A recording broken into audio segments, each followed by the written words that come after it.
From Germany's auto giants to the numerous cafes scattered across French cities, businesses are bracing for the inevitable, an economic blow that will spare no one. Factory closures and nationwide lockdowns have forced people to stay home.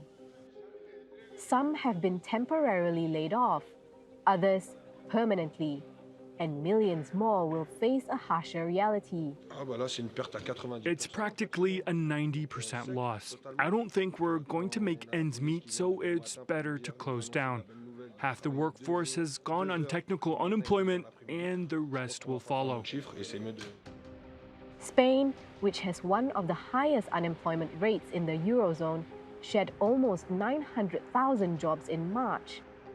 It's the highest monthly drop in employment the country has ever recorded. Spain is one of the region's growth engines, also at the front line of the COVID-19 battle. To make sure the wheels keep turning, the European Union has launched a $110 billion fund aimed at supplementing wages and preserving jobs. SURE is Europe-supported, short-time work. It can mitigate the effects of the recession. It keeps people in work. It enables companies to return to the market with renewed vigor. But even as EU leaders unite to set up one financial tool to cushion the economic impact of the coronavirus, they are still divided on another, a proposed joint debt instrument, or the so-called Corona bonds. 9 countries, including France, Spain, and Italy, have backed the idea. But Germany and the Netherlands have rejected it, saying the plan needs to be refined. EU policymakers are set to debate the proposal when they meet next week. Countries like Germany and Italy will still be under lockdown, as authorities have extended the measures well into the Easter break. We understand that we're asking for more sacrifices, but we must all understand if we stop respecting the rules, if we decide to relax these restrictions, and all the sacrifices would be in vain. The death toll on the continent continues to climb, but health officials are expecting the number of new cases to level out, a sign that the lockdown measures are working. It may be a while before Europe's biggest economies gear up again, and when they do, they're likely to face a long road to recovery. Laila Humairah, TRT World. Well, for more on the story, let's speak with Carsten Brzeski in Frankfurt. He's the Global Head of Macro Research and Chief Eurozone Economist at ING. Welcome back to Money Talks, Carsten. Now, $110 billion to help shore up businesses across the whole of the EU. It really sounds like a drop in the ocean, doesn't it? Why is the EU struggling to come up with a coordinated response to this crisis? Because we are back in this typical national reflex, and it's because the devil is also in the detail. I think there is the willingness to provide solidarity, but there is so much disagreement on how to do it.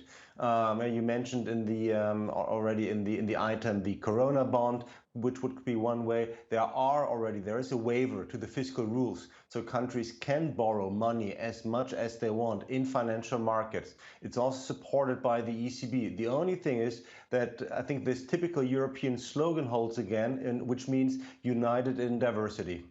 That's right. Now, you mentioned Corona bonds there. Can you explain them to us? Because as we understand, these bonds would presumably ease borrowing restrictions for some of the hardest hit countries. It's an idea that some member states are really against, aren't they? But give us a rundown on how these bonds would work. In short, it is debt mutualization. So all countries would stand together. They would issue one common bond, and every single country would bear a short portion of the bond. The weaker countries would then clearly benefit from the stronger countries and the better ratings of the stronger countries. So that is the whole idea. It would only work if some kind of institution would issue this Corona bond. If you only would issue together, we would still see that individual government debt would increase. So there was very, very little to gain for the weaker European countries. So it would only work if now the bigger countries get money out of financial markets and then redistribute it to the weaker countries. So in the end, no matter how you turn it, be it a Corona bond, be it a European Central Bank trying to lower refinancing costs, in the end, it will also always be, are the stronger, the bigger member states willing to show their solidarity, and not only in the sense of liquidity or giving out loans, but really to give free money to the southern European countries. So even though EU leaders have struggled to come up with a unified response until now, we've got the European Central Bank, which has swung into action, announcing essentially an unlimited bond buying program. Do you think that might work effectively in terms of mitigating the economic damage to the EU? What the program of the ECB does is it lowers and it keeps refinancing costs for all governments extremely low. So they can get money in the market. And the ECB also immediately stopped upcoming speculations about a possible breakup of the Eurozone again. So this is really an important drive, an important element in this program. On top of that, the fiscal rules from the Stability Pact, so that countries cannot borrow more than 3% of its GDP. There's also a waiver. So countries could borrow more. Borrowing costs are extremely low. So currently there is not a real problem. The only problem could come up in the future when Spain or Italy would have extremely high government debt, and then we are post-COVID-19, and then the stronger European countries will reinforce and re-implement the fiscal rules. Okay, Carsten Brzeski, Chief Eurozone Economist at ING, thank you for your analysis as always.